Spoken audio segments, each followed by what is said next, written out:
ওয়ালা ইয়াসআলু হামিমুন হামিমা। সেদিন কোন অন্তরঙ্গ বন্ধুর খবর নেবে না। ওয়ালা ইয়াসআলু হামিমুন হামিমা। ওয়ালা ইয়াসআল হামিমুন হামিমা। যেদিন আকাশ গলিত ধাতুর মতো হবে, কোন অন্তরঙ্গ বন্ধু, কোন প্রাণের চাইতে প্রিয় বন্ধু কেউ কারো কোনো খবর নেবে না। দুনিয়া, আপনার এই দুনিয়া লাগবে, টাকা পয়সা লাগবে, অমুক মেয়ে লাগবে, আইফোন লাগবে, হুন্ডা লাগবে, চাকরি লাগবে, বাকরি লাগবে, বড় লোকের সাথে আত্মীয়তা লাগবে, সামনের দোকানের সামনের সাইড লাগবে। ইউবাসসিরুনাহুম ওয়া মুহাম্মদ সাল্লাল্লাহু আলাইহি ওয়াসাল্লাম ইউবাসসিরুনাহুম, আপনি ওদেরকে দেখতে পাবেন। ইয়াওয়াদ্দুল মুজরিমু লাউ ইফতাদি মিন আযাবি ইয়াউমিযিন বিবানি। তাদেরকে করা হবে, এই অন্তরঙ্গ বন্ধুগুলোকে করা হবে একজনকে আরেকজন থেকে দৃষ্টিগোচর, একজন আরেকজন থেকে পালাবে, সরে পড়বে, ছিটকে পড়বে, একজন যাতে আরেকজনকে না দেখে সেদিন এই ব্যবস্থা করা হবে। সেদিন আপনি মুহাম্মদ সাল্লাল্লাহু আলাইহি সাল্লাম অপরাধীদেরকে দেখবেন, সে শাস্তির বদলে, আল্লাহর আযাবের বদলে, আল্লাহর গজবের বদলে, আল্লাহর শাস্তির বদলে, আল্লাহর দণ্ডের বদলে এই অপরাধী, বেনামাজি, ঘুষখোর, সুদখোর, মারামারি, দখলদারি, চুগলখোর, মুশরিক, কাফের, মুনাফিক, বেঈমান, অহংকারী, সেদিন এই লোকগুলো দিতে চাইবে আল্লাহকে কি? তার ছেলে সন্তানকে। বলবে, ইয়া আল্লাহ, ইয়া আল্লাহ, আমার ছেলেকে নিয়ে নেন, আমাকে ছেড়ে দেন। ইন্না লিল্লাহি ওয়া ইন্না ইলাইহি রাজিউন। কাইফা হাদাল ইয়াউম, দিনটা কেমন হবে?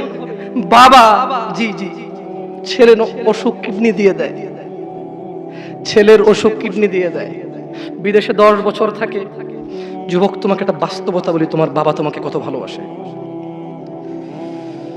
তোমার বাবার বয়স 35,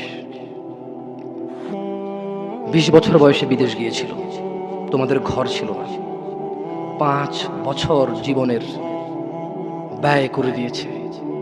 বাবা মা, আত্মীয় স্বজন, বন্ধু বান্ধব, ক্রিকেট, ফুটবল, ক্যারাম, কত দাওয়াত, কত আপনজন মারা গেছে, সব ব্যয় করে 25 বছর বয়সে দেশে এসে বিয়ে করেছে, ঘর দিয়ে তোমার মাকে। তোমার জন্ম হয়েছে, তোমার বাবা চলে গেছে বিদেশ। তোমার জন্মের পরে 8 বছর তোমার বাবা বিদেশে, বিবাহিত তো বটে, কিন্তু সে বউয়ের স্বাদ পাচ্ছে না।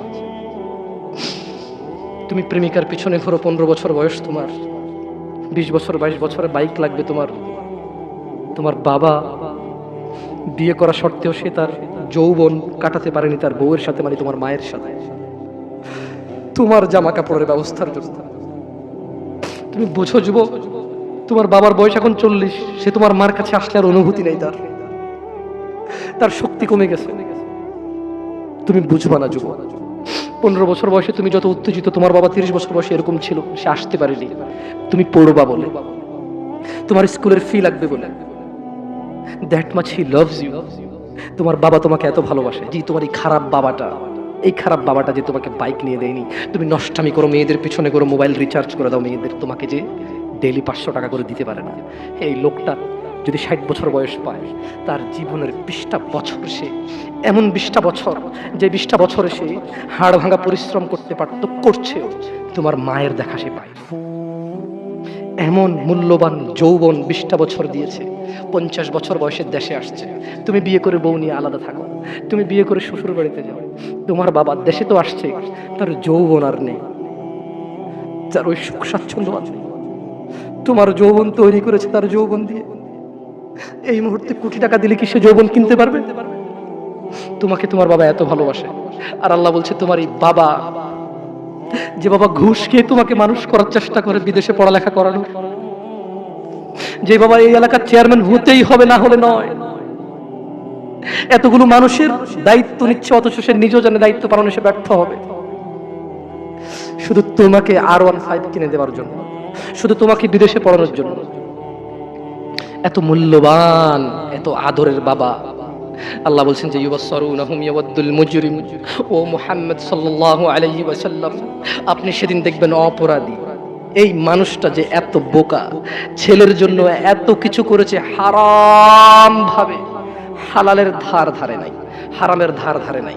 জি, আপনি আপনার ছেলেকে ভালোবাসছেন, শুধুমাত্র অপরাধী হয়ে মৃত্যুবরণ করার কারণে আপনি আল্লাহকে বলেন ইয়া আল্লাহ আব্দুল্লাহরে নাও জাহান্নামে ফেলো, আমাকে ছাড়ো। এই ভালোবাসা ছেলেকে বাসবে? এই ভালোবাসা বাসবে? ইন্না লিল্লাহি ওয়া ইন্না ইলাইহি রাজিউন। জাহান্নাম কাকে ডাকবে? জাহান্নাম কাকে ডাকবে? জাহান্নাম কাকে ডাকবে? আপনারা মনে আমার কথা বুঝেন না, আমি কি আরো স্লো বলবো? একটু স্পষ্ট বুঝা যায়? জাহান্নাম কাকে ডাকবে? যে সত্য থেকে মুখ ফিরিয়ে নেয়। বলুন, দাড়ি কেন চাচ্ছেন এবার? কোনো রিজন নেই আপনাকে। যে হুজুর বলেছে আপনি মুসলমান, আপনার নাম আব্দুল্লাহ, ওই হুজুর বোকা। আমি হুজুরকে কি বোকা বলতে আসছি এই জায়গায়, নাকি উদাহরণ দিচ্ছি? ভাই দেখেন, আপনাদের মন মতো না হলে কিন্তু আপনারা উদাহরণের বলেন যে হুজুরে কইছে, আসলে কিন্তু কই নাই, উদাহরণ দিচ্ছি। কি দিচ্ছি? যে আপনাকে বলছে যে আপনার বিয়ে পড়াইতে গেছে, ও বোকা। যে জানে যে আপনি নামাজ পড়েন না, কি পড়েন না, আর আপনাকে লা ইলাহা ইল্লাল্লাহ পড়ে কবরও দিচ্ছে, লা ইলাহা ইল্লাল্লাহ পড়ে আপনার বিয়েও দিচ্ছে, ও হুজুর বোকা। ও নিজেই হুজুর না, ও নিজেই কিনা। কারণ সবচেয়ে বড় হুজুর কে? মানুষদের মধ্যে সবচেয়ে বড় হুজুর কে? জনাবে মুহাম্মাদুর। একটু জোর বলেন, জনাবে মুহাম্মাদুর। তো উনি বলেছে মান তারাকা সালাহ, যে নামাজ ছাড়লো ফাকাদ কাফার, সে কুফরি করলো। রাসূল কি বলেছে বলেন তো সবাই? রাসূল কি বলেছে? তো এবার আপনি গেছেন ওকে লা ইলাহা ইল্লাল্লাহ বলে বিয়ে পড়াইতে। আরে ওর কিসের বিয়ে? ও বলবে অং বং চং চং পং পং, যা পারে তা বলে বিয়ে পড়াবে। আমি খুব তুচ্ছ বলছি মনে না আপনাদেরকে? শরম লাগে না? দুই নাম্বারই করবেন না প্লিজ। আপনি নামাজ পড়েন না আর আমি এটা বললে দোষ, আপনি না পড়লেও দোষ না, আর আমি বললেই দোষ। তো যে জিনিস বললেই এত দোষ, আপনি জিনিসটা করতেছেন না, কত দোষ চিন্তা করুন।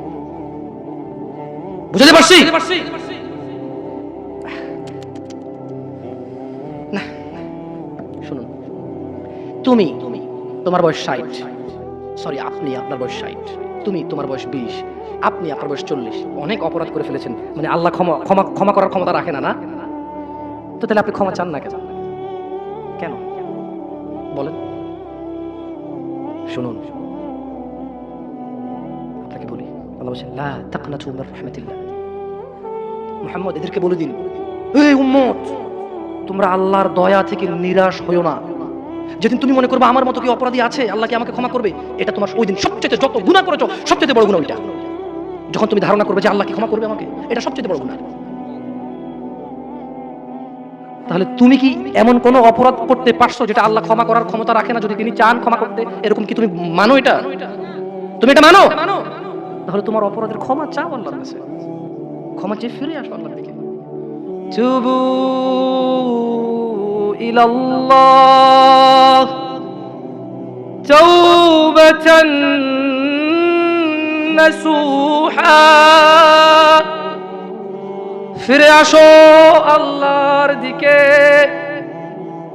একনিষ্ঠ ভাবে। তুবু ইলাল্লাহ তাওবাতান নাসুহা, আল্লাহর দিকে ফিরে আসো, আল্লাহর দিকে ফিরে আসো, আল্লাহর দিকে ফিরে আসো। জানা অনেক হয়েছে, বন্ধ করো। তুবু ইলাল্লাহ, অনেক সিগারেট গাঁজা মদ নেশা হয়েছে, ফিরে আসো। তুবু ইলাল্লাহ, অনেক মিথ্যে কথা বলে মানুষ ঠকিয়েছো, তুবু ইলাল্লাহ, আল্লাহর দিকে ফিরে আসো। ইয়া নাস, ইয়া শিবাব, ইয়া মুসলিম, ইয়া মুমিন, তুবু ইলাল্লাহ, আল্লাহর দিকে ফিরে আসো। অনেক নামাজ ছেড়েছো আর না, আল্লাহর দিকে ফিরে আসো। অনেক জিদ করেছো, মারামারি করেছো, অন্যের হক অন্যকে জুলুম করে অন্যকে দেওয়ার জন্য সহযোগিতা করেছো, তুবু ইলাল্লাহ, আল্লাহর দিকে ফিরে এসো। তাওবাতান নাসুহা, একনিষ্ঠ হৃদয় থেকে, একদম স্থির ধীর মন মানসিকতা নিয়ে তাওবাতান নাসুহা, আল্লাহর দিকে ফিরে আসো। আল্লাহর দিকে ফিরে আসো, প্লিজ দয়া করে আল্লাহর দিকে ফিরে আসো। ইন্নাহু হুয়াল গফুরুর রহিম, তিনি ক্ষমাশীল, তিনি তোমার অন্যায়কে নেকিতে পরিবর্তন করে দেবে, তিনি তোমার অন্যায়কে সওয়াবে পরিবর্তন করে দেবে, তিনি তোমার জমিন থেকে আকাশ অবধি গুনাহকে জমিন থেকে আকাশ অবধি নেকিতে পরিবর্তন করে দেবে। তুমি যেও না কোনো মাজারে, তুমি ঠেকিও না কোনো মাজারে মাথা, তুমি বাঁধিও না কোনো তাবিজ, কোরআনের নামে ওযু ছাড়া কোরআনকে তুমি এখানে ঝুলাইও না, তুমি মহিলাদের মাসিক অবস্থায় কোরআনকে ঝুলাইও না। কোরআনুল কারীম এই তুচ্ছ কাজের জন্য আসেনি, শিফাউল লিল মুমিন। তুমি একটু বুদ্ধিমান হও, নাপা তুমি খাও গলায় নাও না, কোরআন তুমি পড়ো না গলায় নাও, তুমি একটু বুদ্ধিমান হও, তুমি একটু বুদ্ধিমান হও মুমিন। তোমার এখানে যদি সূরা ইয়াসিন থাকে, তোমার এখানে যদি সূরা ইয়াসিন থাকে, তুমি বোঝো তুমি টয়লেটে যাচ্ছ সূরা ইয়াসিন নিয়ে, আল্লাহকে ভয় করো। আমি কি অনেক খারাপ কথা বলেছি? প্লিজ ক্ষমা করে দিন, আমি ছোট মানুষ। মানুষ পলায়ন করবে তার মা তার বাপ থেকে,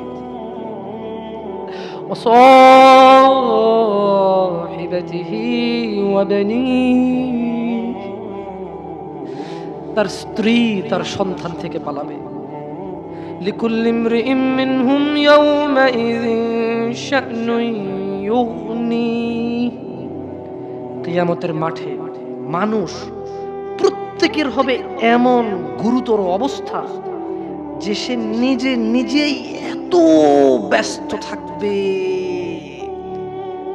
একটু চোখ বন্ধ করে ভাবুন, কিছু নাই পৃথিবীতে, আপনি একা, আপনার গুনাহ দেখা যাচ্ছে, চতুর্দিকে আগুন দেখা যাচ্ছে, আল্লাহর বিচার হচ্ছে, মানুষ জাহান্নামে পড়তেছে, মানুষ উলঙ্গ, কেউ কারো লজ্জাস্থানের দিকে তাকাচ্ছে না, মা তার সন্তানের খবর নিচ্ছে না, সন্তান তার মায়ের খবর নিচ্ছে না, স্ত্রী তার স্বামীর খবর নিচ্ছে না, স্বামী তার স্ত্রীর খবর নিচ্ছে না।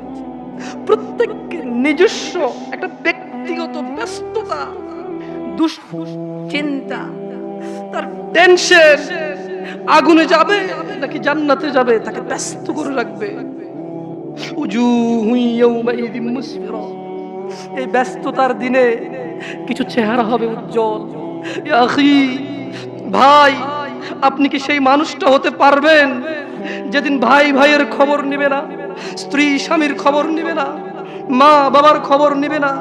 আপনি কি এমন কর্মকাণ্ড করছেন, আপনি কি এমন ইবাদত করছেন যে ইবাদতের কারণে ওই ব্যস্ততার দিনে উলঙ্গ মানুষ, কেউ কারো লজ্জাস্থানের দিকে তাকানোর সুযোগ নাই, তাকাতে ইচ্ছে করবে না, তাকানোর মনে থাকবে না, কোনো কিছু মনে থাকবে না, শুধু বাঁচার জন্য একটা ব্যস্ততা থাকবে। দিনী ভাই, সেদিন আপনি কি এই পৃথিবীতে এমন কোনো কাজকর্ম করতেছেন? আল্লাহ বলছে যে কিছু চেহারা হবে অনেক উজ্জ্বল, দাহিকাতুম মুস্তাবশিরা, সাহস ও প্রফুল্ল, অনেক খুশি আনন্দিত কিছু চেহারা হবে। ওয়া উজুহু ইয়াওমাইযিন আলাইহা গাবারা, আর অনেক চেহারা সেদিন হবে ধুলি ধূসর, চিন্তায় মলিন, কান্নায় ভেঙে পড়ার মতো, চিন্তিত, ঘামিয়ে যাবে। আহ, কি হবে আমার আজকে?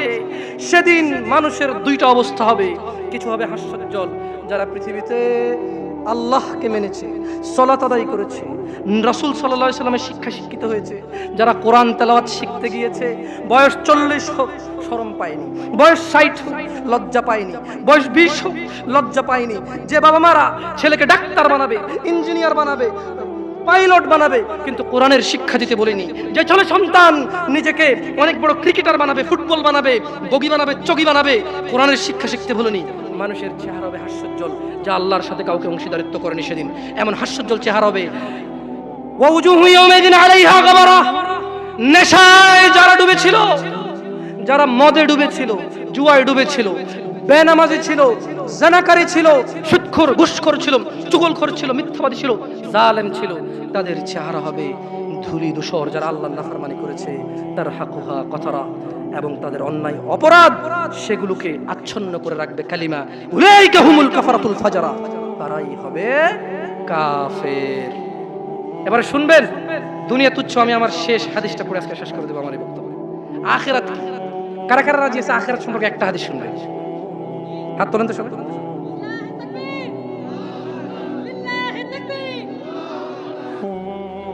আল্লাহু আকবার। আমি আমার শেষ হাদিসটা পড়ে শোনাবো, এটা খুব মনোযোগ দিয়ে শুনবেন। দুনিয়াতে 100 বিঘা জমি যার একটা BMW আছে, যার একটা সুন্দরী বউ আছে, 3টা প্রেমিকা আছে, যার একটা নেতা হওয়ার মতো চেয়ার আছে, 10 জন চামচা আছে। আপনি বলবেন যে হুজুর নেতা নিয়ে বললেন কেন? আপনাকে বলিনি, চামচাকে বলছি। তো আপনি যদি চামচা হন ছেড়ে দেন, আমাদের মতো ভালো, মানে আমাদের মতো না, মানুষের মতো নিজে স্বাধীন থাকেন। আমি কি বলেছি কে কাকে ভোট দেবে? আমি মূলত বলতে চাচ্ছি যেই ক্ষমতায় থাকেন আল্লাহকে ভয় করুন, অথবা সর্বনিম্ন মানের জান্নাতি, সে কিন্তু ছোটখাটো জান্নাতের বা কম সুখের অধিকারী হবে না। মানে যার চাইতে কম সুখ আর কেউ ভোগ করবে না, ওই লোকটাও কিন্তু কম সুখের অধিকারী হবে না। এই ব্যাপারে মহানবী সাল্লাল্লাহু আলাইহি ওয়াসাল্লামকে সাল্লাল্লাহু আলাইহি ওয়াসাল্লাম বলেছেন, সর্বশেষ যে ব্যক্তি জাহান্নাম থেকে বের হয়ে জান্নাতে প্রবেশ করবে, তার সম্পর্কে অবশ্যই আমার জানা আছে। কার জানা আছে বলেন তো? হ্যাঁ, আমার কথা মনে দিয়ে শুনতে হবে। আমি বলছি না আমি এখানে ক্লাস টাইপের করবো, ওয়াজ টাইপের করবো না। তাহলে আল্লাহ নবী সাল্লাল্লাহু আলাইহি ওয়াসাল্লাম বলতেছে যে জাহান্নাম থেকে একেবারে কোন রকমে বের হয়ে আইসা সর্বশেষ জান্নাতে যেটা ঢুকবে, ওই ব্যাপারে কিন্তু আমি মুহাম্মদ সাল্লাল্লাহু আলাইহি ওয়াসাল্লাম জানি। কে জানিয়েছে? আল্লাহ সুবহানাল্লাহ। আচ্ছা, এক ব্যক্তি হামাগুড়ি দিয়ে বা বুকে ভর দিয়ে চলে যাবে, জাহান্নাম থেকে বের হবে। জাহান্নাম থেকে বের হলে তখন আল্লাহ জাল্লা ওয়া আলা, কে? আল্লাহ জাল্লা ওয়া আলা বলবেন, কাকে বলবেন বলেন তো? হ্যাঁ, দেখেন আপনারা মনোযোগ দিয়ে শুনছেন না, এই বস কাজে আসবে না। তাই এক ব্যক্তি হামাগুড়ি দিয়ে বুকে ভর দিয়ে কোন রকমের জাহান্নাম থেকে বেরিয়ে আসবে, কার ইচ্ছায় নাকি আল্লাহর অনিচ্ছায়? ওই ব্যক্তির ক্ষমতায় নাকি আল্লাহর ইচ্ছায়, ভালোবাসায়? আচ্ছা, তখন আল্লাহ আযজা ওয়া জাল বলবেন, কে বলবেন? কাকে বলবেন বলেন তো? ব্যক্তিকে বলবেন যে যাও জান্নাতে ঢোকো। কি বলবে আল্লাহ? আল্লাহুম্মা ইয়া আল্লাহ আজআলনা, আল্লাহ আপনি আমাদেরকে জান্নাতীদের অন্তর্ভুক্ত করেন, ইয়া আল্লাহ। আল্লাহ আপনি আমাদের হিসাবকে সহজ করে দিন। সুতরাং জান্নাতের কাছে এলে ওই ব্যক্তির ধারণা হবে যে জান্নাতে তো জায়গাই দেখা যাচ্ছে না, তো সব মানুষ সব নিয়ে নিল, পেয়ে গেল, যার যার দখল। এই যে এখানে একজন বসছেন, আরেকজন কি বসতে পারতেছে? ওই পিছনের ছেলেগুলোর জায়গা থাকা অবস্থায় বসতেছে না, ইটস ওকে, সমস্যা নাই, কথা যেহেতু শুনতেছে। কিন্তু যদি অবস্থা এমন হইতো যেখানে চেয়ার 500টা চেয়ার আছে আর 500টাই ফুল, ওই ছেলে আসার পরে এখানে জায়গা দেখবে আর বলবে কি রে, চেয়ার যা আছে তা তো ফুল হয়ে গেছে, চেয়ার যা আছে তা তো ওই লোক বলবে যে কি রে জান্নাত, আল্লাহ কি বলবে জান্নাতে ঢোকো। সে জান্নাতের কাছে এসে বলবে যে জান্নাত তো ফুল হয়ে গেল, তার ঢোকার জায়গায় খুঁজে পাচ্ছি না, কই ঢুকবো, সব তো মানে ফুল হয়ে গেছে। হ্যাঁ, ফলে সে ফিরে এসে বলবে, তাহলে সে আবার ওই যে জায়গায় আল্লাহর সাথে কথা হয়েছে তার, ওই যে আল্লাহ তাকে বলবে যাও জান্নাতে যাও, সে ফিরে এসে বলবে হে আল্লাহ জান্নাত তো পরিপূর্ণ দেখলাম। আল্লাহ সুবহানাহু ওয়া তাআলা বলবেন যাও জান্নাতে প্রবেশ করো। তখন সে জান্নাতের কাছে এলে তার ধারণা হবে যে জান্নাত তো ভরে গেছে, তো পরিপূর্ণ হয়ে গেছে, তাই সে আবার ফিরে এসে বলবে ইয়া আল্লাহ। তার মানে মানুষ আল্লাহর সাথে কথা বলবে। মানুষ কার সাথে কথা বলবে? আল্লাহু আকবার, আল্লাহু আকবার। আর জান্নাতি ছাড়া কেউ কথা আল্লাহর সাথে বলতে? আল্লাহ জান্নাতীদের সাথে কথা বলবে ইনশাআল্লাহ। আল্লাহ জান্নাতীদেরকে দেখা দেবে ইনশাআল্লাহ। জান্নাতীরা জান্নাতের সমস্ত নেয়ামত ভুলে যাবে আল্লাহকে দেখে। লা ইলাহা ইল্লাল্লাহ। আল্লাহ বলবে যাও জান্নাতে যাও, সে এসে বলবে ইয়া আল্লাহ জান্নাত তো পরিপূর্ণ হয়ে গেল, এটা সে ধারণা করে নেবে, ঠিক আছে?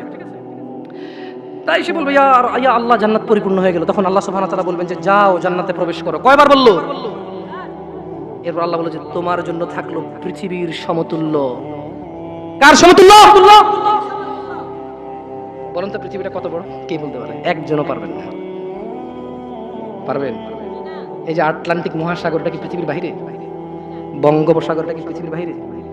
অ্যামাজন জঙ্গল এটা কি পৃথিবীর বাইরে? এই পৃথিবীতে যতগুলো দেশ স্বাধীন অথবা পরাধীন এগুলো কি পৃথিবীর বাইরে? পশ্চিম থেকে পূর্ব, উত্তর থেকে দক্ষিণ পৃথিবীর বাইরে? তো সাইজ কত বড়? লা ইলাহা ইল্লাল্লাহ। যে সব চাইতে কম পাবে, সবচাইতে কি এর চাইতে কম আর কেউ পাবে না, তাকে আল্লাহ কি বলবে? যাও পৃথিবীর সমতুল্য এবং তার 10 গুণ।